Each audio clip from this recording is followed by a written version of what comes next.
امام صاحب تھے ایک مسجد میں، انہوں نے کافی عرصہ دین کی خدمت سر انجام دی۔ ایک دن کیا ہوا، ایک دن ان کے شاگرد کا 5,000 روپے کا نوٹ اس مسجد میں گر گیا۔ جب نوٹ گرا، امام صاحب نے وہ نوٹ اٹھا کر قرآن میں رکھ دیا، شاگرد کو پتہ ہی نہیں۔ شاگرد جب گھر گیا، اس نے دیکھا کہ یار میرے جیب میں تو 5,000 کا نوٹ تھا، وہ کہاں گرا؟ تو وہ یہ سوچ کر واپس مسجد میں آیا کہ میں تو ابھی مسجد سے ہی گیا ہوں، ممکن ہے مسجد میں گرا ہو۔ آتے ہی اس نے امام صاحب کو کہا کہ اب چور ہے۔ امام صاحب بڑے سنجیدہ ہوئے کہ یار میں نے تو اتنی ان کی خدمت کی ہے، دین کی خدمت کی ہے، اور میرا شاگرد مجھے خود چور کہہ رہا ہے۔ امام صاحب نے صفائی دینا مناسب نہیں سمجھا، انہوں نے یہ نہیں کہا کہ وہ پیسے میں نے قرآن کے اندر رکھے ہوئے ہیں۔ پھر کرتے کرتے انتظامیہ اکٹھی ہو گئی اور سب نے وہی جو روز کا معمول ہوتا ہے کہ امام صاحب کو بگا لیا وہاں سے، امام صاحب نے آپ کی چھٹی ہو گئی ہے۔ امام صاحب بیچارے چلے گئے۔ کمیٹی نے سوچا کہ یار اس شخص کی جو دین کی خدمات ہے وہ تو ہمارے سامنے ہے۔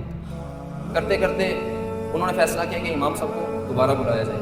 اس میں 6-7 سال کا عرصہ گزر گیا۔ امام صاحب جب واپس تشریف لائے، انہوں نے فوراً جا کر قرآن کھولا تو دھاڑے مار مار کر رونے لگ گئے۔ جب وہی شاگرد ان کے پاس آئے، انہوں نے معافی مانگی۔ شاگرد نے تو یہ سوچا کہ 5,000 کا نوٹ امام صاحب نے قرآن میں رکھا تھا۔ جب انہوں نے پوچھا کہ قاری صاحب آپ کیوں رو رہے ہیں، تو قاری صاحب کا جو جواب تھا وہ ہمیں بھی رلا دینے والا ہونا چاہیے۔ قاری صاحب نے یہ کہا کہ مجھے رونا اس بات پہ نہیں آ رہا کہ آپ کا 5,000 مل گیا اور میں اس سے بری ہو گئی، یعنی میں چور ثابت نہیں ہوا۔ مجھے رونا اس بات پہ آ رہا ہے کہ 7 سال ہو گئے ہیں، یہ قرآن کسی نے کھولا نہیں۔ اگر یہ قرآن کسی نے کھولا ہوتا تو یہ 5,000 کا نوٹ اس کو مل جاتا۔